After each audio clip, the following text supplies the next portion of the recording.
I'm happy to start a conversation on an issue that matters most for all of us, I guess. That's the future, particularly the future of higher education. That somehow affects and influences our societies, individually also, each one of us, and the world at large. Apparently, this is not just an academic exercise for me to give a book talk on higher education, to be honest with you. Higher education has shaped me up professionally, intellectually, and even personally over the last decades. But even beyond that, I picked up this book because I believe that higher education plays a critical role in the future. It's a driver of transformation, global transformation, local transformation, individual transformation to all levels. It's a driver of global change, and it's expected to play a proactive and strategic role to address the various interconnected global and local challenges that we are facing currently. Higher education will address, I believe, all those issues.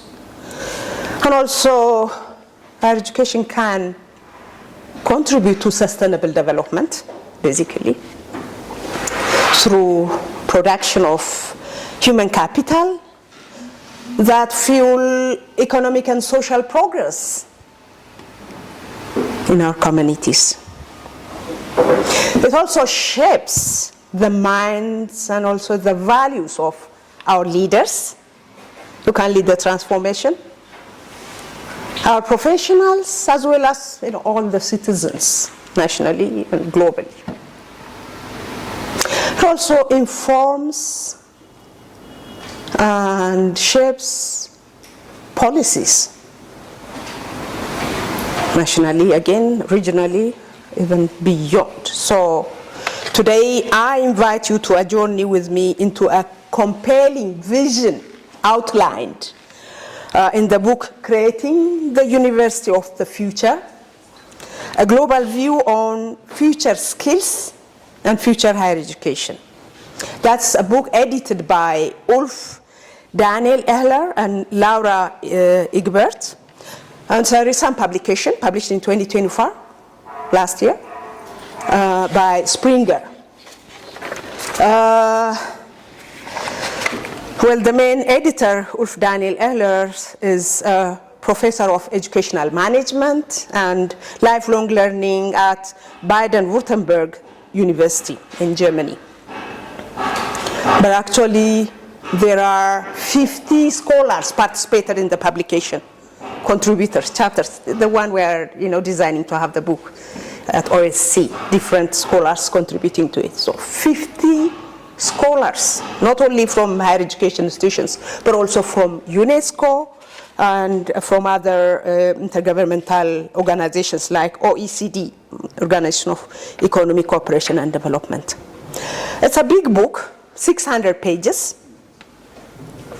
So obviously it's difficult to go chapter by chapter or contribution by contribution, but I will give you highlights of the summaries of the content. But before that, the book opens with a hauntingly beautiful quote that I'm going to read you, taken from Alan Lightman's novel entitled Einstein's Dream. So this is about the future. It's imagining a world without future, a place where every moment, every goodbye, every smile feels final. What do you think? If this is the final moment, the final smile, the final goodbye, there won't be no tomorrow.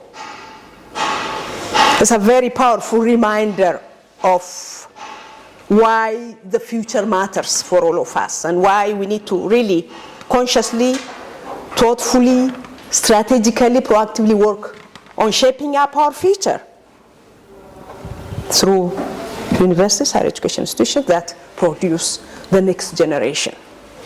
So this is how it states, the quote. Next, maybe. Yes. It says, in a world without future, each parting of friends is a death. In a world without future, each loneliness is final. In a world without future, each laugh is the last laugh. And in a world without future, beyond the present lies nothingness. And people cling to the present as if hanging from the cliff.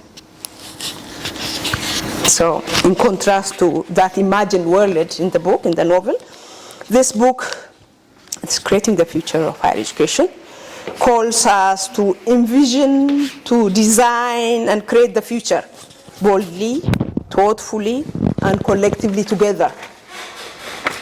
Let me say a few things about the book before I go to the presentation. As I mentioned it earlier, the book comprises 637 pages with 30 chapters or contributions, over 50 scholars contributing to the publication. And they're from education institutions from 6 continents, everywhere except Antarctica. Have their contributions in the book. So it's kind of global projects in a way. So it also features contributions from professionals working in leading intergovernmental organizations, UNESCO and OECD. So creating the University of the Future is essential reading for anyone interested in the rapidly evolving landscape of higher education that affects all sectors eventually. So the book provides a thorough, a detailed assessment of the global discourse of future skills, the main, aiming to build a shared international global understanding of the so-called future skills that we need to embrace in our higher education systems. The competences needed to reshape universities to be capable of addressing the challenge of today and the challenge of tomorrow. So the book combines, number one, in-depth analysis of the skills, the essential skills that our learners should catch up with. And also it gives kind of roadmap for our education institutions striving to adapt and thrive. So this is how I organize the book. As I mentioned it earlier, I reorganize the content into different overarching thematic lines, since it's difficult to run through all the chapters in the book. So the first one is, why are future skills essential? I mean, why do they matter? Why do we need to incorporate future skills? So understanding the drivers behind, the causes, the reasons behind for us to embrace future skills in our education system. And second one is a new vision for the university of the future. That's rethinking the role, rethinking the purpose and even the structure of universities in this rapidly changing world. And third, what do we mean by future skills after all? What are these sets of skills, competencies that we really need in this 21st century to cope up and to thrive and to succeed and even to lead the change, the transformation? And then 4 key takeaways from the book. I have some summaries that shows, highlighting major insights, major, perspectives and lessons learned from the book. And then reflection, my own reflection, kind of manifesto for a paradigm shift needed in higher education today at various levels. And then conclusion. Universities are at the crossroads, the book shows us. So either they have to embrace the change and reinvent, reimagine themselves, otherwise they will become irrelevant for the society. So that's the conclusion. Now, can I have the first slide? Yes.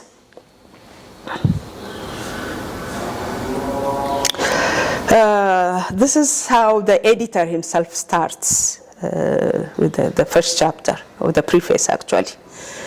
Why do we need future skills? Because the world is changing at a pace never before seen in history. Currently, the world is changing. Rapid advancements in technology, globalization, and shifting demographics are reshaping the world we live in. So the skills that we once considered to be essential and useful for success are becoming obsolete. They are no more useful now. They don't take us anywhere. And new skills are emerging in their place. So in this book, we explore the future skills that will be essential for individuals to thrive in the future, and how universities can adapt to equip students with the skills they need to succeed. Now, so I mentioned it earlier, the world is changing faster than ever in a pace that we have never witnessed before. Every single day you see new change, new drama coming up in all domains.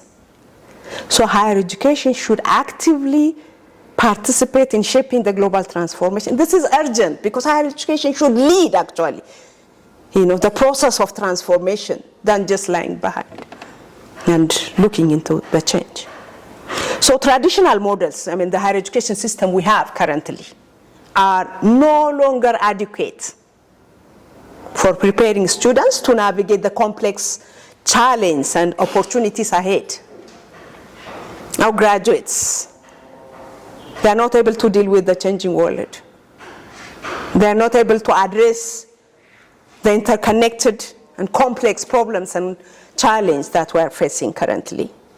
Environment, geopolitical tension, social disruption, or the digital technology advancement, and we're left behind, and so many issues. So we have to be able to produce citizens who can deal with these problems and who can enable us to achieve sustainable development and prosperity. So today's students must develop the essential skills, according to this book, needed to navigate this transformation, and that's called the future skills.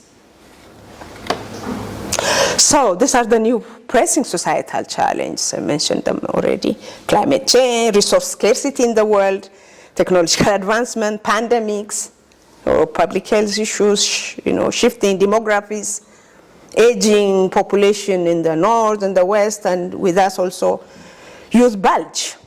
Over 70% of the total population in Africa, youth between 18 and 25 years old, yeah? So we have to prepare job opportunities for them. We have to facilitate things for them. So addressing them requires a new mindset and distinct and unique skill sets that were not there before in the education system, and collectively known as future skills, according to this book.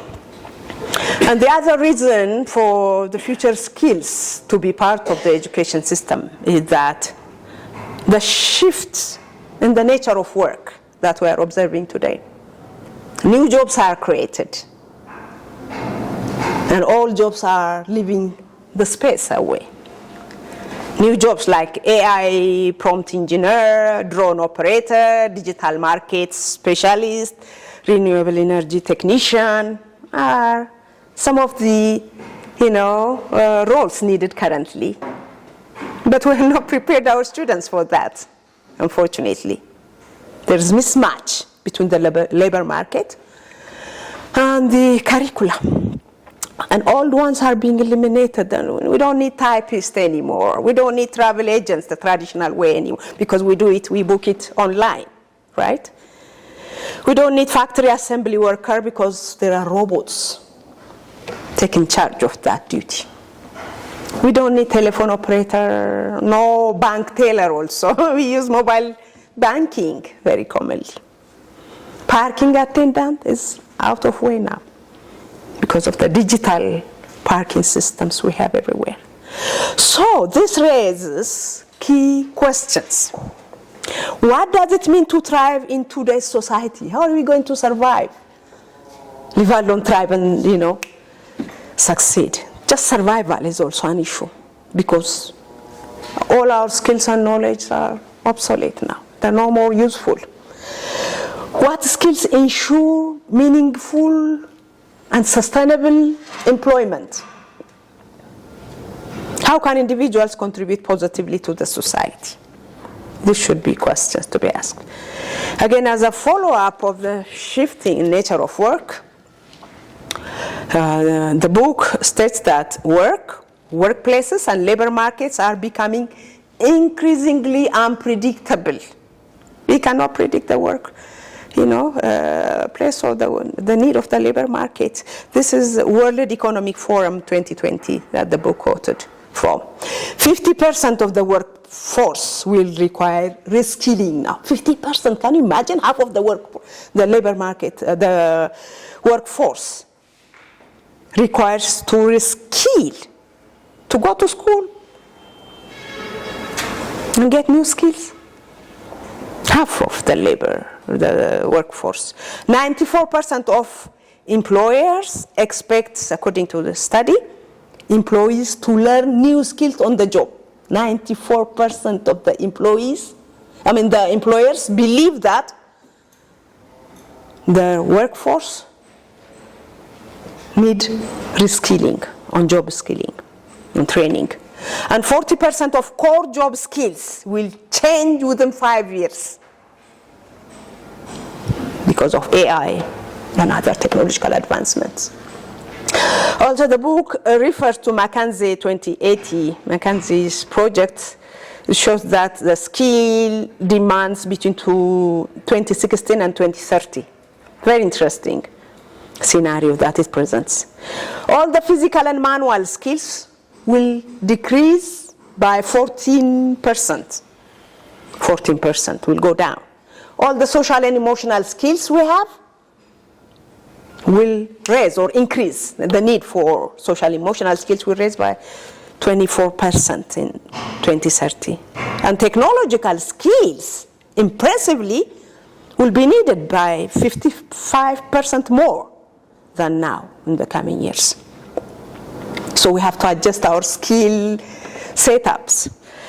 So, and also, the book also refers to COVID. Lessons from the pandemic also shows that it's dynamic, the job roles. COVID-19 pandemic accelerated the shift in job demands and it redefined. After COVID, we have essential jobs, non-essential jobs during COVID, of course. Remote and non-remote work. So that means workers in certain sectors, non-essential, with non-essential roles and non-remote work, experienced displacement. Couldn't continue during COVID. And continues even now, the same situation. So the crisis underscored the importance of adaptability, with the new situation, new environment, changing platform, adaptability. But do we have adaptability as a skill? It's a skill, something that we can learn and acquire, adaptability. Digital literacy and lifelong learning. I'll come back to that in the next slides. These are very crucial skills that everybody should know, should learn and acquire. Continuous learning, ability to learn continuously. We have to learn how to learn. Because what we have learned yesterday will not be useful for tomorrow. We have to learn again. And we cannot go to school or to the university every time. But with the digital platform, we have to reskill ourselves. We have to update our knowledge and so on. That's how the future goes. Also, it says learning should no longer be about being taught. Currently, it's not about lecturing or about being taught in the class. It's about developing a compass, navigation tools, to find your own way in a world which is increasingly complex and volatile and ambiguous and unexpected and changing rapidly. So what the university should teach us or help us to acquire is equip us with a compass with some skills, that can help us to keep going in a changed environment and circumstances. So the ability to navigate uncertainty, to embrace ambiguity, and seize opportunities in times of crisis is the most critical skill students need to acquire. That's it. So it's just having a skill on one particular area, yeah? Some technical skill, or some knowledge on one particular field. That won't work anymore. First of all, we have to be interdisciplinary. I mean, these silos or these compartments, focusing on one department, that doesn't help anymore to address our complex global and local challenge. We need to have interdisciplinary mindset. So we have to introduce that interdisciplinarity to our kids, to our students. Our system should be flexible. Should not constrain them to one or the other department or field. Above all, we have to learn them how to help themselves learn throughout their lives and, catch up with the advancement of skills and knowledge. So from knowledge providers, now universities have to shift to capability builders, preparing students for uncertain, for emergent and rapidly changing contexts, unknown contexts. That should be the future. So prepare students for an uncertain future in an ever-changing world. So holistic capability development. The central theme in the book is the shift for universities towards future skills. Basically, cognitive skills, critical thinking, problem solving, systemic thinking kind of things, and emotional skills that help us, to share empathy with others, to work in team, become emotional intelligent to cope up with the changing world. And creativity, to be innovative, creative, come up with new solution for new problems. Because problems come, every single day, new problem, new challenges appearing. So we have to be creative enough to cope up with that. Collaboration, because there is nothing we can do alone, individually. We have to work in a team, collaboratively, collectively, if we have to come up with solutions for our global problems and come up with sustainable development. So systemic thinking is also important, systemic thinking. You cannot just think one part and try to address the problem. You have to think, the whole picture should be under scrutinization. Like, for example, if a kid in a school is failing or doesn't have a good, result, one may say, oh, he's lazy, or, the teacher is not good enough. No, that is the symptom maybe. So we have to dig down. What is the school policy? And what is the home environment for that kid?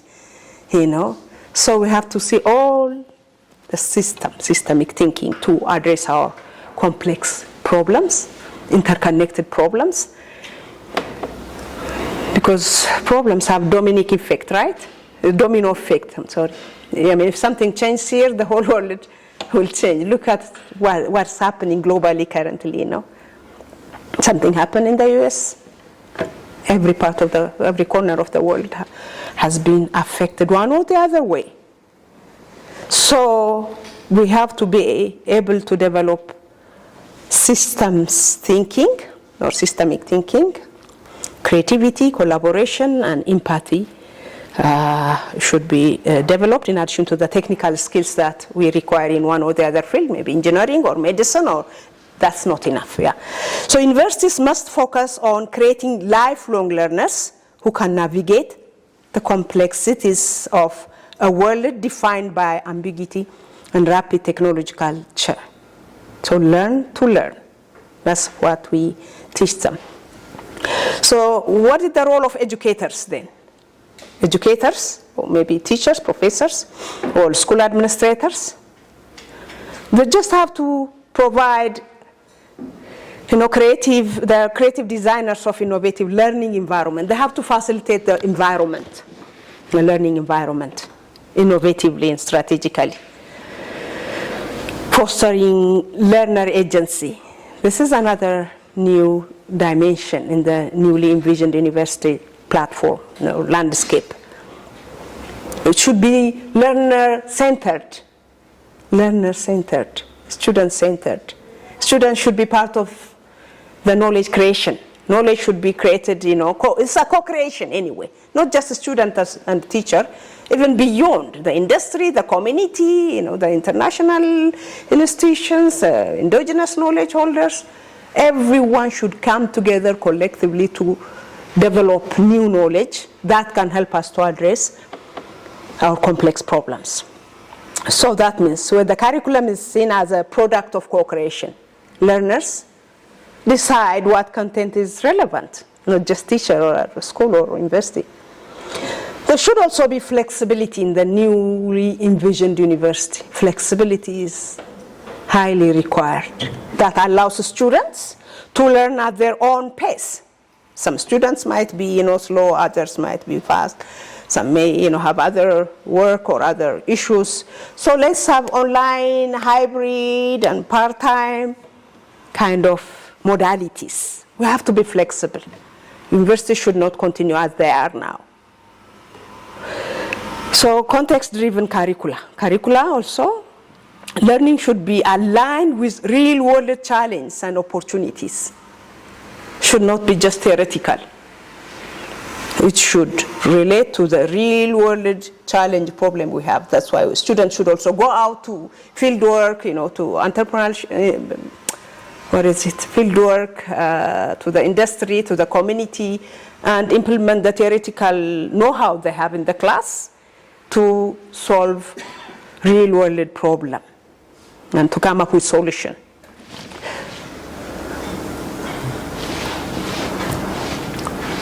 Yeah, so this is a wonderful diagram that summarizes the pathway to 2050. Actually, it was developed by UNESCO, and the book refers to it. Yeah.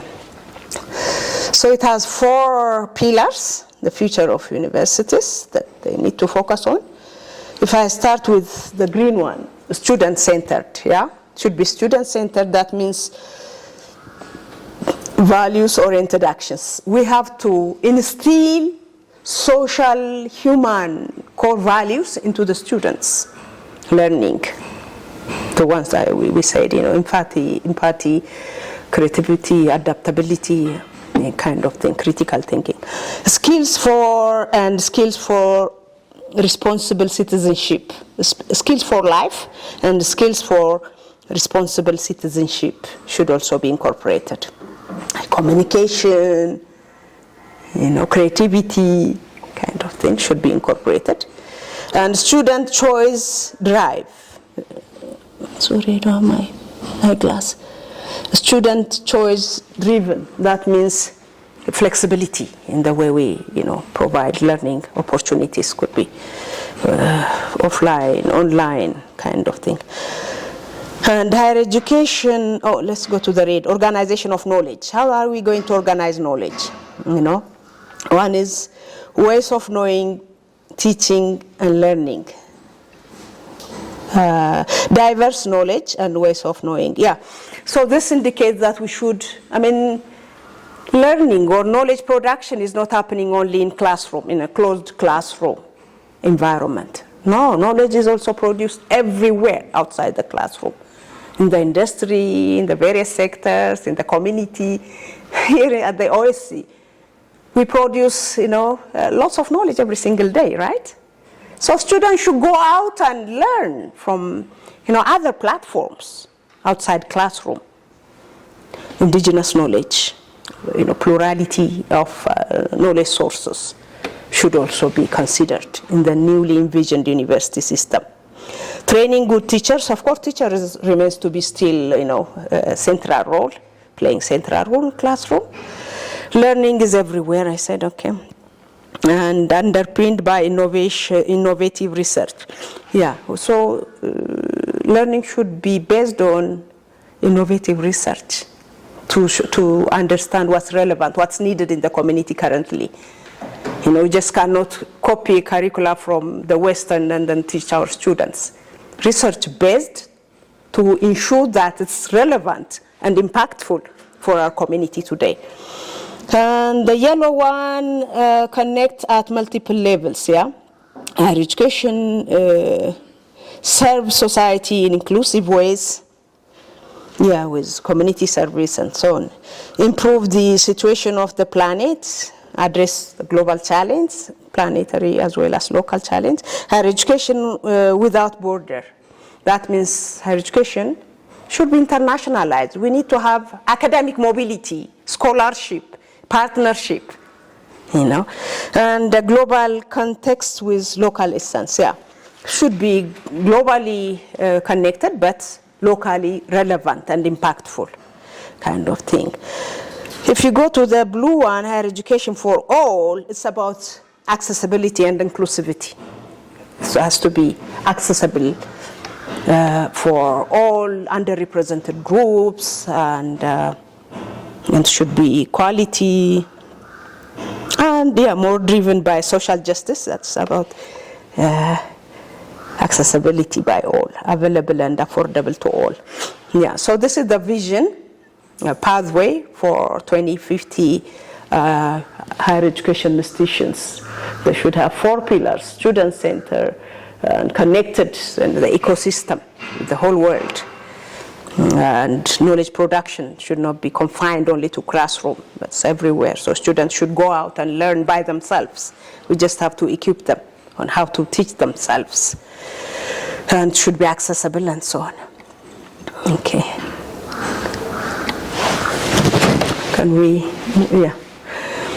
So universities, so if we are putting all these expectations on the universities, that means universities face the urgent challenge to reinvent themselves. They have to reinvent because they are not prepared to embrace all these new kinds of situations. So required a change. According to the book, the change required by the universities is beyond small reforms. They cannot do it just by implementing small, quick win reforms here and there. But it calls for a new culture in higher education that positions universities as catalysts of long-term social progress. So huge fundamental transformation is expected from the universities if they have to remain being relevant and impactful. So the issue is not about students, by the way. It's not about equipping students. It's beyond that. It's about safeguarding the planet and ensuring the sustainability of our livelihood by changing the universities. Now, the next section I put together is, so what is meant by future skills? Been talking about future skills that universities need to embrace to prepare students for tomorrow's challenge, for uncertainty and emergent situations. So this is how the book defines future skills. This is an emerging holistic concept involving the mobilization of knowledge, skills, attitudes, and values to meet complex demands of the present time. So it says future skills are skills which enable students to collectively impact societal transformation in order to create more sustainable futures. So we define future skills as competencies that enable individuals to solve complex problems in a self-organized manner and to act successfully in highly emergent contexts. But different contributors in the book provide different kinds of frameworks, a little bit different from each other. This is one. Future skills framework based on 4 resources. This contribution in the book says we need to have 4 resources to build up our future skills. One is cognitive resource. That is critical thinking, problem solving, and adaptability in this paradigm. So this will enable students to make informed and effective decision. Informed and effective decision that we need to make in our future life, because it's full of uncertainty. We have to, go this way or that way. So if you have critical thinking, you can question, why do I do this? How can I do it? And problem-solving skills and adaptability with the new situation. The second is motivational resources, it says. We need to develop and cultivate inner drive and resilience. If we fail, if we face setbacks, we have to be bouncing back again and thrive, being innovative and finding a new path, a new way to make it happen. Yeah. So we have to build motivational skills that enables individuals to pursue goals despite challenges and setbacks. Third, volitional resources. This is about self-regulation, goal orientation, time management. This enables individuals to achieve long-term objectives if you regulate ourselves, if we are goal-oriented, and if we manage our time. The fourth one is social resources. You cannot do anything alone, so we have to collaborate. We need collaboration skills, empathy skills, and above all, communication skills that enables individuals to work effectively in diverse and team-oriented setting. So these are the 4 packages of skill resources that one of the contributors provided in the book. But there is also another one, future skills. 17 skill profiles have been listed, categorized into 3 categories or classes. Number 1, we need to have skills that relate to one's own development, first of all, one's own development process. Learning and growth skills, self-awareness. That's a skill. We have to know, our weakness, our strength, our emotion, so that we can cope up with others. Ambiguity tolerance. If we are put in an uncertain environment and situation, we have to survive. We have to keep going. Some people, if there's something panicking, then immediately they drop, they withdraw, if they don't have ambiguity tolerance.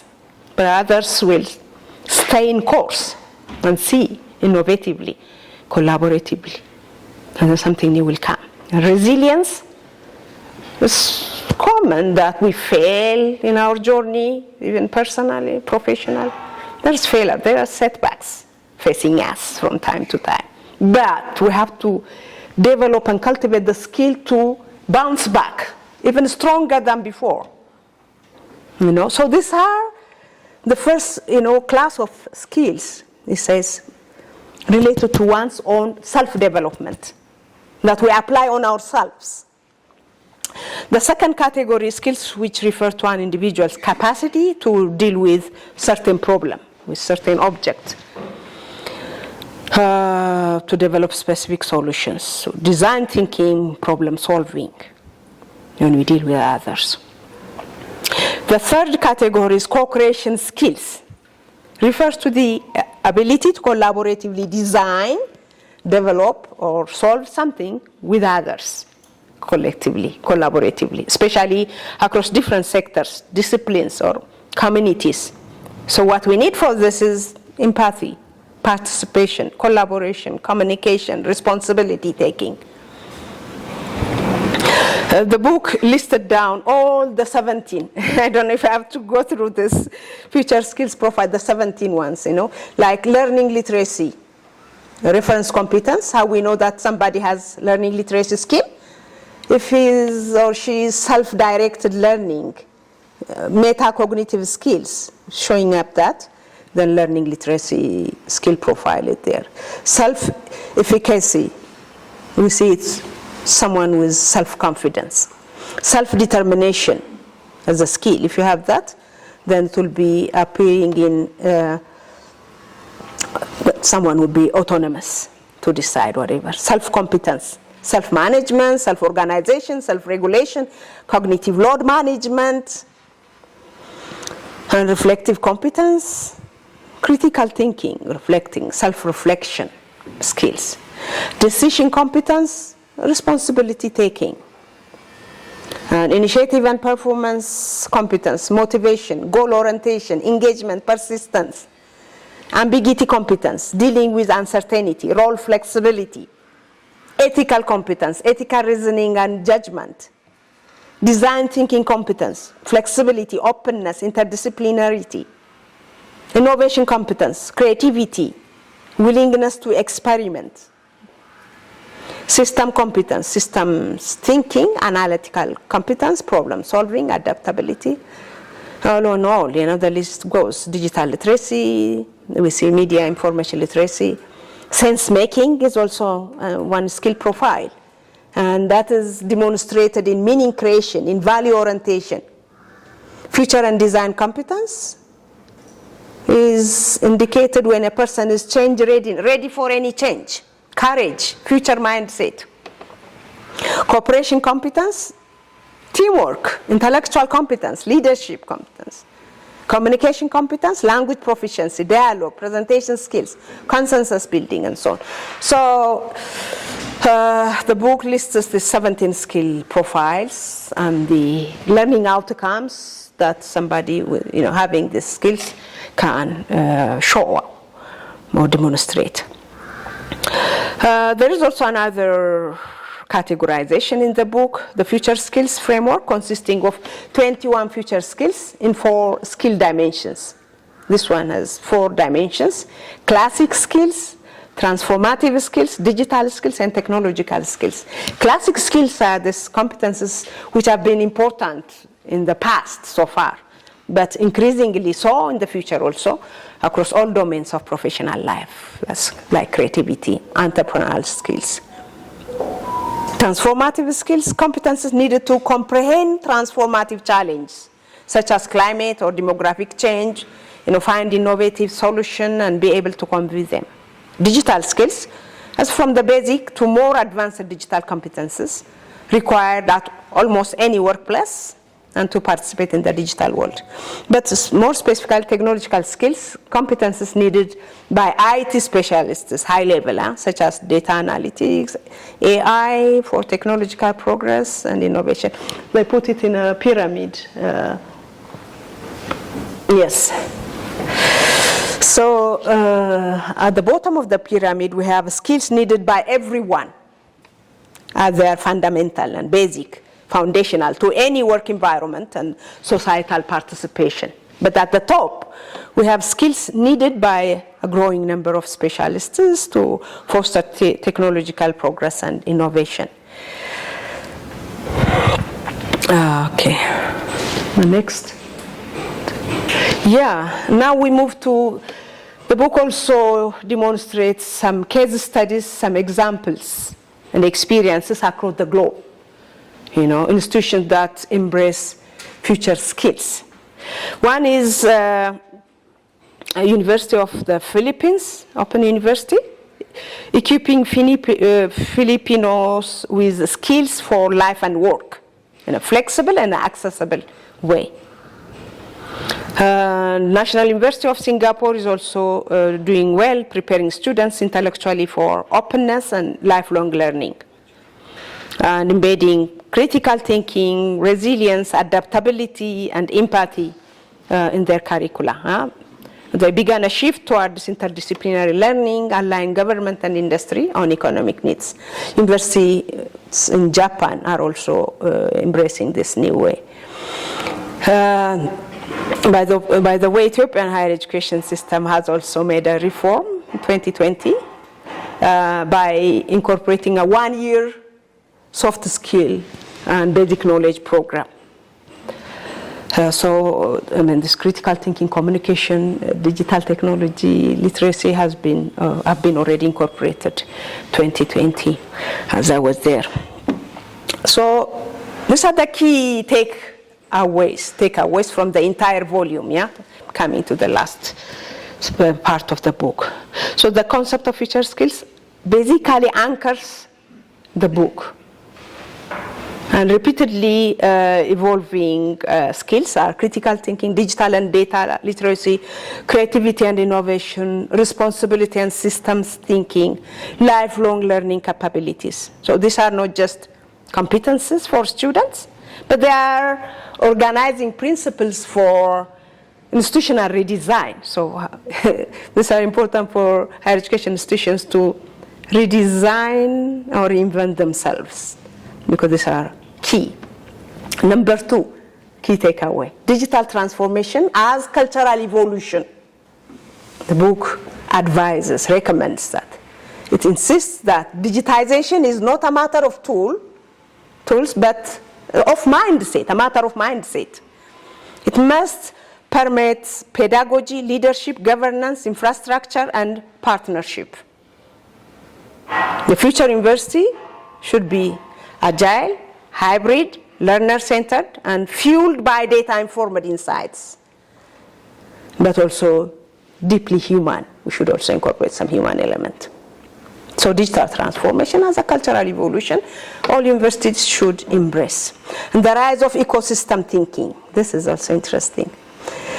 Breaking down disciplinary silos, departments, compartmentalization on one discipline, embracing open interdisciplinary and transdisciplinary knowledge systems.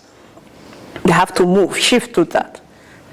The future of higher education lies in networks of collaboration with industry, with civic society, with global institutions, and with learners themselves, with students themselves who are also expected to co-create knowledge along with the teacher. So partnerships are redefined here as co-creative ecosystems.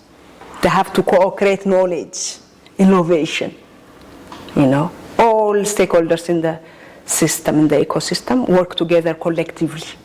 Otherwise, university by itself cannot be impactful. 4, leadership and governance as levers of change. The book strongly argues that without visionary, adaptive, and inclusive leadership, transformation cannot occur.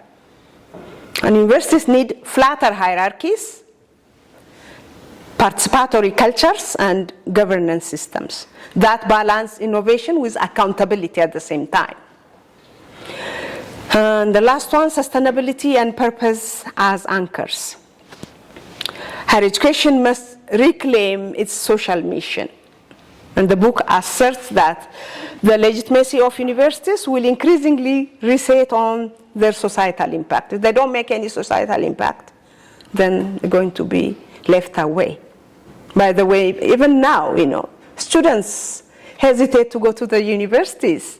I mean, people I know, individuals I know, why do I go to university? I can do, maybe some YouTube and TikTok and make good money than going to university for 4 years, 5 years and suffer. You see, there's a shift in mindset. So they would be irrelevant if they don't reshape themselves. If they don't, put themselves in order, they're lost. So, key takeaway. The book offers a visionary yet pragmatic roadmap to reimagine universities for a rapidly changing world, focusing on future skills, digital transformation, global and local ecosystems, and social responsibilities. My reflection. So beyond scholarship, this book is a call to action, I think. It's a call to action, not just a collection of perspectives and insights. It's a call to action for a paradigm shift. Co-creation imperative is also highly reflected in the book. Institutions, policymakers, educators, and students must consciously and collectively design the university of the future. It won't happen simply to us otherwise. Drivers of change: digital innovation, global labor market shifts, sustainability imperatives, and rising societal demands all compel universities and putting pressure to evolve beyond traditional models. Agents of transformation. Universities are urged to step into their full potential as proactive catalysts of societal progress. Core declaration here is the University of tomorrow must be more than a place of learning, must be an engine of global transformation. So, in conclusion, universities must choose whether to cling to legacy, old system, old model, risking being irrelevant and dying out, or embrace strategic reinventation, shaping themselves as future-ready institutions that prepare citizens not just to survive, but to thrive and learn in a volatile world. University of the future is not one model, but a plurality of forms, grounded on local contexts, committed to values, and open to possibilities. And thank you for your patience. I would like to share 5 thematic observations and pose a few questions. Those are not only to the speaker, but for all of us present over here to consider together. The first theme is conceptualization of future skills. This book has masterfully categorized future skills into cognitive, motivational, volitional, and social resources, giving us a multi-dimensional framework. Yet, I wonder, there is a risk of assuming a one-size-fits-all model, one that may not fit the cultural, economic, and political realities of the Global South. And relatedly, could we bring indigenous knowledge systems and local epistemologies more fully into definition of future relevant skills? And the question that comes from this theme is, how might we develop our own context-specific future skills grounded in local wisdom and priorities without simply importing northern-centric pedagogies? The second theme is on role of technology and digital transformation. The emphasis on artificial intelligence, virtual reality, and digital platforms for more personalized learning is compelling. But many universities in the Global South still struggle with basic connectivity and hardware. How can we ensure that technology-driven future doesn't deepen existing inequalities? And how do we guard against over-technologization, where we underinvest in the human elements, the human values, such as ethics, social values, relational competencies that machines cannot replicate? And the main question that comes from this section is, what realistic pathways exist for public and under-resourced universities to adopt artificial intelligence or gamified learning? And what safeguard can prevent education from sliding into silo edutainment? The third theme is institutional transformation, vision versus implementation. The book has set out a bold vision of universities as agile, transdisciplinary hubs. Yet it tells us less about how public institutions can overcome entrenched bureaucracies, funding bottlenecks, and legacy reward structures. We know faculty development programs exist in most of the developing and underdeveloped countries, but how can they evolve to truly incentivize new pedagogies? And the main question from this section is, what concrete mechanism can motivate traditional faculty to embrace this future-oriented teaching and assessment models? The fourth theme is on assessment and evaluation of future skills. Moving toward e-portfolios, peer review, and self-assessment hands on power back to learners and validate soft skills. But can these novel credentials gain recognition from employers and accreditation agencies? And how do we ensure equity so that students with varying degrees of self-confidence, language ability, or cultural norms around feedback are not disadvantaged? And the main question from this section is, what empirical evidence supports the effectiveness of these alternative assessments? And how might we strike the balance between standardization and personalization in evaluation? And the fifth and the last theme is strategic role of universities in social transformation. Finally, you remind us that universities must lead ethically, champion sustainability, and cultivate global citizenship.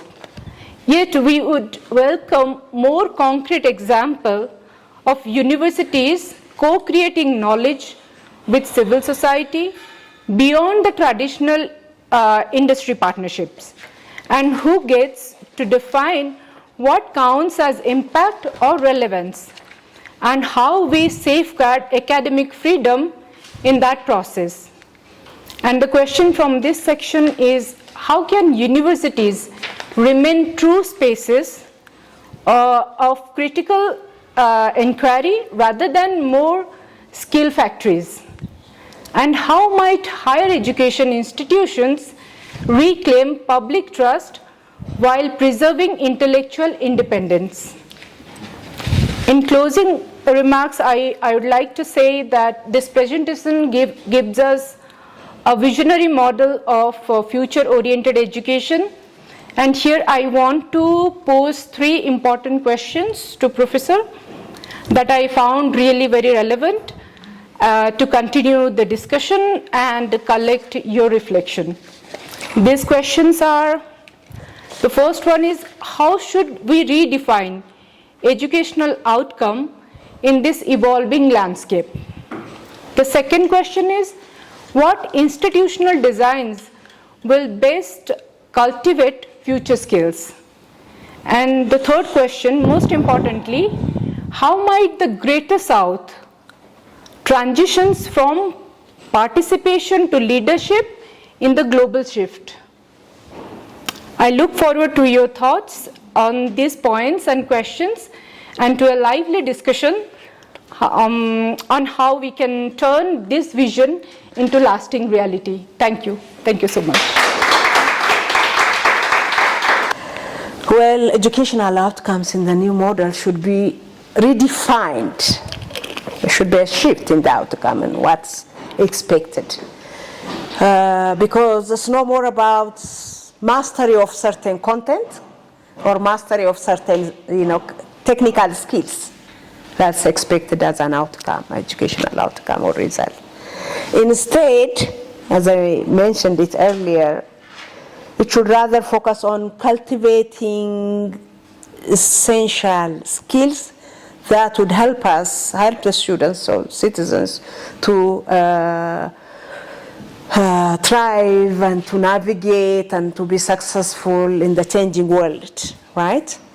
So the thing is, it's not about preparing students for one particular or the other or the kind of job.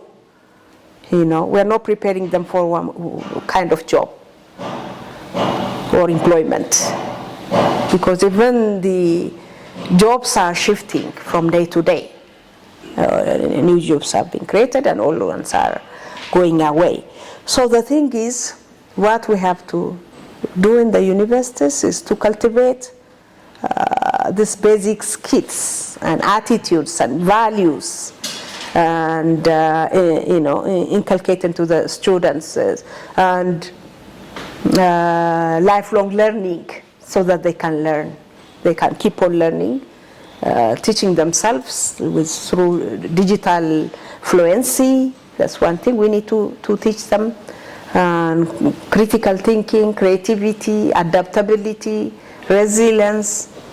These are the skills that we should focus our students acquire, not one particular kind of technical content or mastery of certain technical skills as we used to it before. I don't mean that these are not important. They are still important, but the focus should be competences that will allow the students to keep moving, to keep going even in an uncertain situation and environment, which is what our world is offering us now, full of uncertainty and unpredictability. So that is, I think, the first thing. And then the other educational outcome is the second question was on what institutional designs will best cultivate future skills. Oh, sorry, yeah. So institutional platforms or landscape should be flexible, number one, so that they can provide students, different personalized kinds of learning opportunities. Flexibility is one. Learner-centered, that students should co-create knowledge. Not just receive the knowledge or the lecture coming from the teacher. So they should be ready for co-creation of knowledge, not only with students, but also with other stakeholders, including the industry, community, indigenous knowledge holders, and civil society, and so on. The other is interdisciplinary approach. This traditional silos of departments should be dismantled, and they should open up, knowledge platforms that transcend disciplines, transdiscipline, because we cannot address any problem currently only with knowledge from or skill from one that we get from one discipline. And the other one is practical approach or project-based learning. They should allow students to go out to the community, to the industry, and then implement the theoretical knowledge or know-how they have in the class being implemented to address problems in the world, in the community, real-world problems. So they have to be exposed for practical or experimental, hands-on kinds of exercise with real-world challenge. The other one is, I think, how might the Greater South transition from participation to leadership in the Global South? Well, I think Greater South, first of all, whatever has been said so far is also equally relevant for Greater South, by the way. Higher education systems in our area should also embrace these future skills because they are relevant, not just for the North, but also for the whole world in the current situation, because we are also, facing several changes and several problems, complex interconnected problems. But of course, it varies from region to region, the kinds of issues we are facing. So, first of all, we have to invest on our local innovation centers, innovation ecosystems like indigenous knowledge or local, contextual, regional, local knowledge creation centers, indigenous or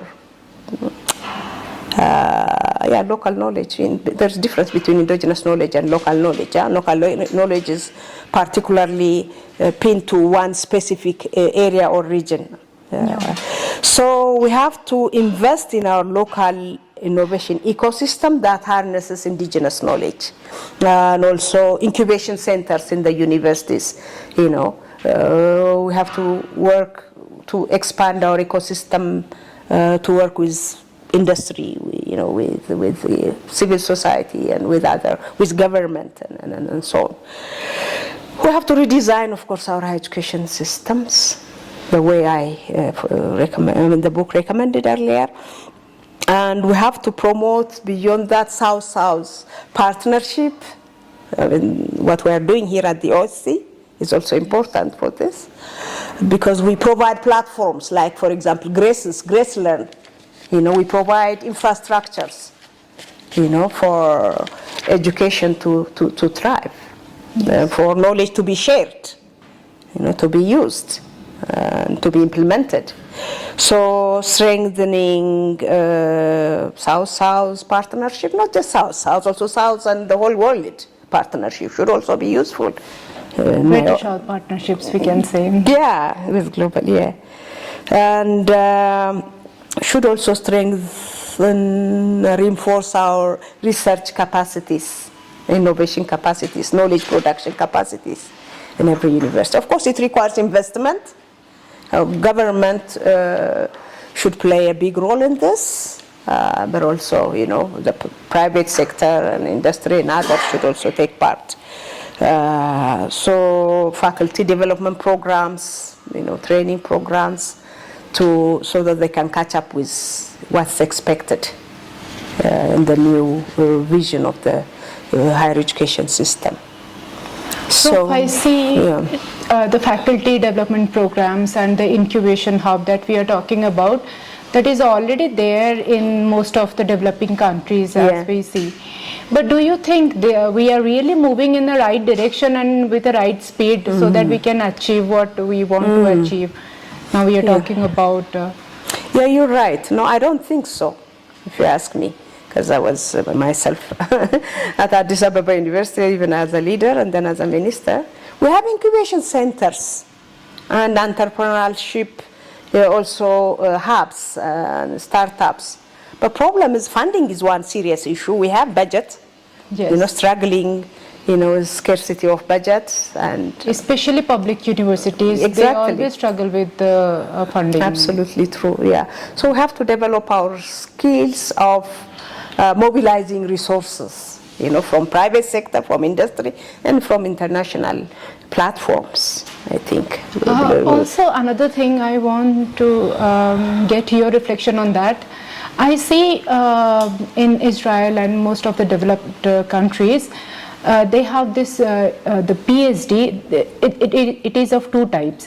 One is knowledge-based PhD, like you publish your work and you get PhD.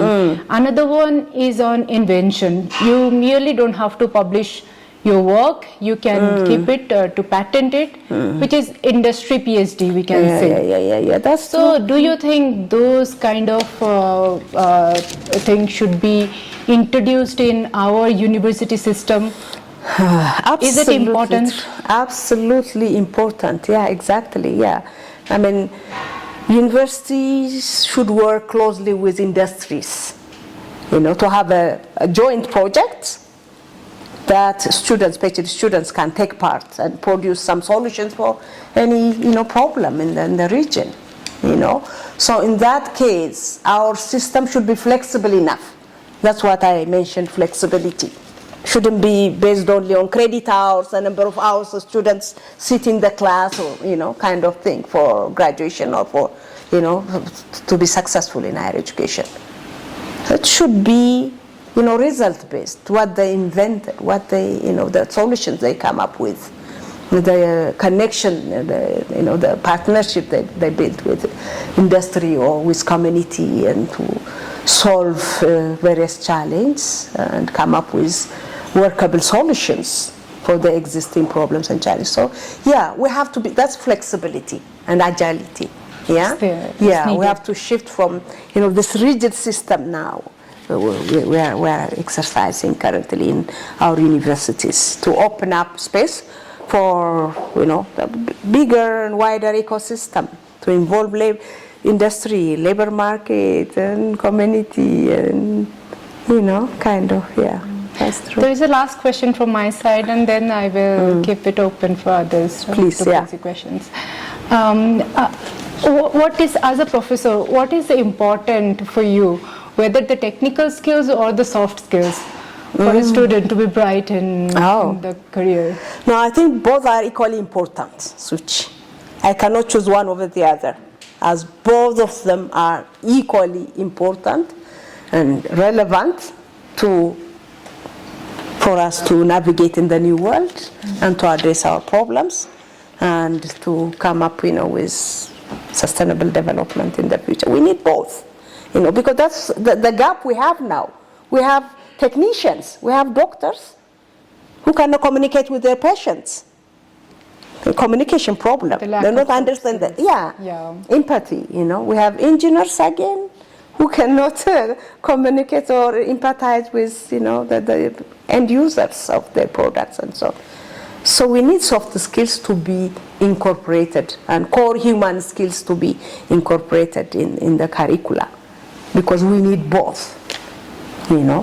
Otherwise we cannot achieve what we want to do. To achieve. Thank you so much, Prof. Dr. Shumita is having a question. Thank you, Prof,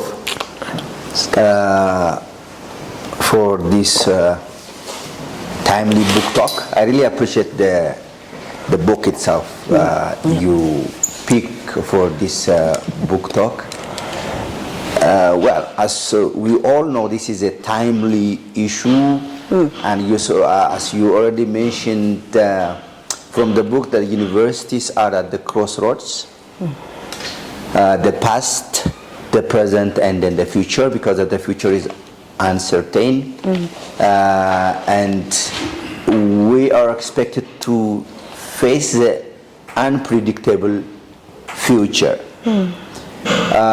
So this is very important to even to broaden the discussion even in the future within different thematic areas in this university matters. My question is not necessarily just to get an answer now from Prof. Hirut or Dr.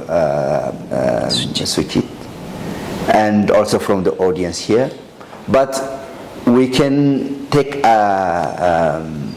homework, and we can see how we can handle it in the future institutionally for our organization. So based on that, I have 2-3 reflections, and even some of them are questions. So future universities, based on the book or based on your thinking, whatever, should they be foundational platform to make the learners to learn future skills, or should they be a market place to get all the future skills that we are aspiring to have? Because they are higher education platform. They are offering higher education. These days, people might not be interested in having higher education. Yes, some of them, most of them, they need to have. But why they need to go to higher education? All in all, it's a means of existence, means of livelihood, means of facing the life challenges. But nowadays, the micro credentials are popping up, and they are replacing the traditional paths of following higher education. So in this case, my recommendation, my suggestion is that if higher education can serve as a foundational platform for the future skills, and other institutions in cooperation with higher education or by themselves can use that opportunity of offering micro credentials for the immediate needs of the learners, for the students, or whatever. That is one of my question or reflection. The second one is University of the Future is coming with, as you mentioned, Prof, faculty of the future, student of the future, resource of the future. which I can see is resource and tech intensive universities are envisioned and coming. If we are determined to face the challenges of the future, and particularly the uncertain future, and also the assessment of the future. In this case, credentialing beyond degrees should also be taken into consideration. So the traditional form and way of offering degrees might not keep universities exist now and for the future. So as we said, probably more being agile, flexible, contextualized, and updating the needs and the interests of the immediate customers, that is students or learners, is very important. That's what I'm thinking. The other one is, where is the place of, you know, we all have been studying in the universities, and one of the benefits that we have been earning beyond degrees was socialization, networking, the social capital. This book is mainly focusing on, quote unquote, the skills capital. You know, those skills, technical skills, soft skills, and different types of skills in different thematic areas and categories. So where should be the place of socialization and the social capital in the universities of the future? We can create a certain dialogue. We can discuss upon it, anyways. So that's also one of my reflections. The other one that I need to bring to our programs, and particularly as a promoter of balanced and inclusive education in the Greater South, universities of the future in the Greater South must be tabled, and then it has to come for discussion, even during our Congress, Prof. The catch-up strategy, the curriculum that we have been talking about. And before a month I was in Brazil, and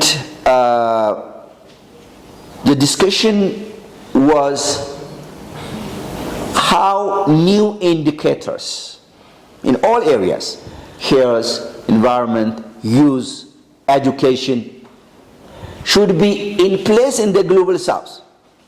Well, we'll call it Greater South. So now, new indicators, when we think about University of the Future in the Greater South, we might need reimagining, crafting, redefining indicators, new indicators. Indicators that can basically express us, the Global South, the values, the norms, the needs and the interests actually. So indicators of learning in the university, indicators of the faculty, indicators of graduates, instead of adopting and having those indicators that we have been using from the global north. So these are my questions and reflections, and I hope based on these reflections and inputs, probably we can have what should we must do from the perspectives of balanced and inclusive education for universities of the future in the Greater South. Thank you very much. Yeah, I think the first question you raised was that universities, they have to be foundations, platforms for knowledge creation, for new knowledge, to be created and produced. But then at the same time, we also want to make them a market or a platform for skill development, right? So I think we need both, but we have to strike the balance. That's how I see it personally. We have to make a balance because both of them are important. Of course, we still keep on the traditional model of knowledge creation, focusing on technical knowledge and technical know-how and skills on certain particular areas, but still, in addition to that, we have to incorporate this skill set that help students to navigate through the unpredictable and uncertain future, because that's the reality we are facing now. But as to this micro-credential, and it's very interesting that you said maybe we should give this, micro-credential kind of short-term trainings, upskilling for other institutions than, overburdening the universities to deal with that as well. That's possible, but following this book, the book strongly recommend that students should develop skill or ability to lifelong learning, capability to learn lifelong, to continue learning even after graduation, because knowledge change, skills change every single day. So they have to upskill, reskill themselves, They may not necessarily go to schools or training services or go back to their universities every now and then, because it's in a very, speedy way that knowledge and skill sets are, changing and becoming outdated, and, new things come popping up. So they have to learn how to teach themselves, because learning is going to be lifelong anyway. So otherwise you'll be unfit.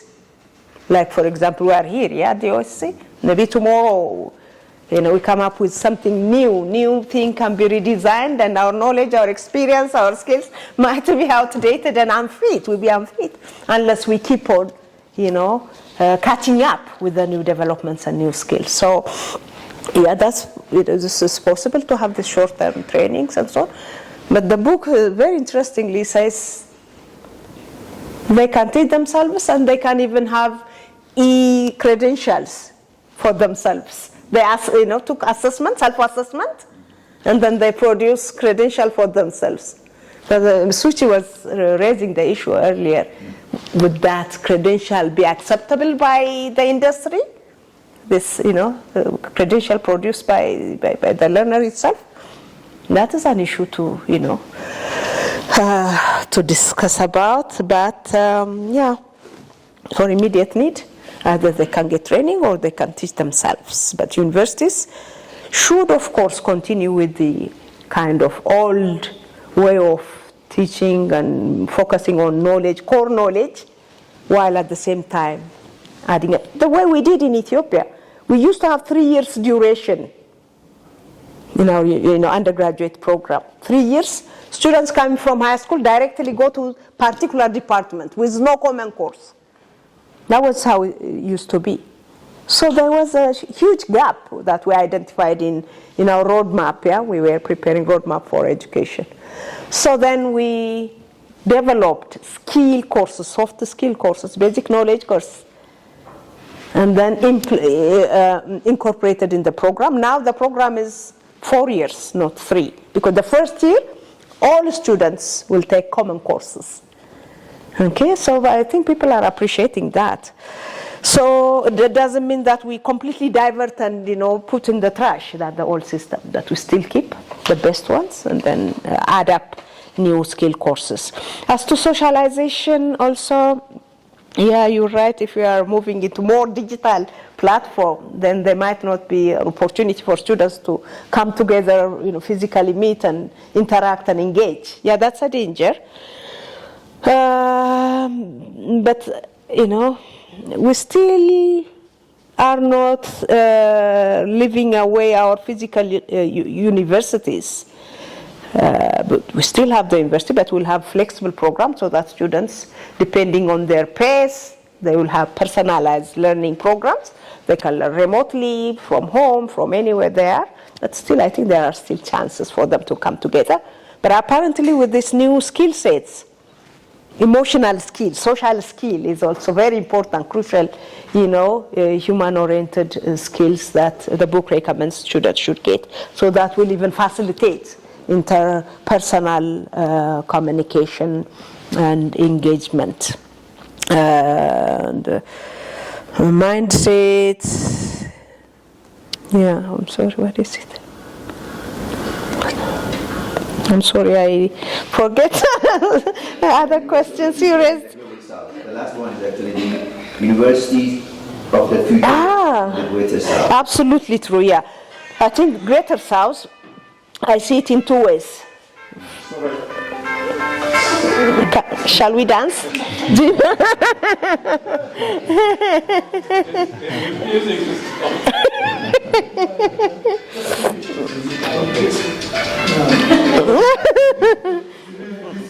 Okay.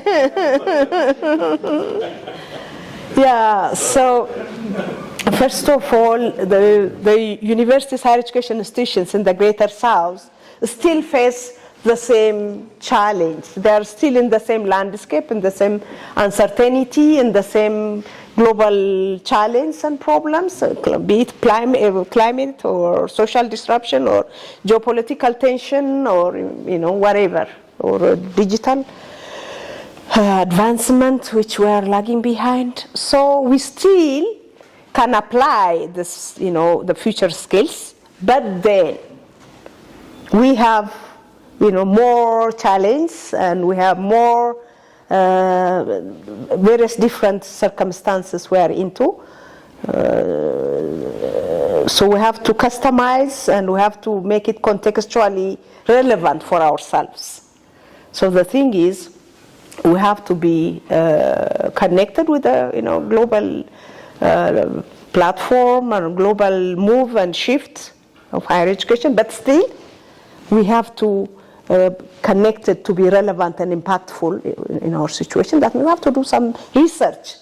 What do we need that the North doesn't need for us? We may need some different skill sets, different knowledge and an attitude that, like for example,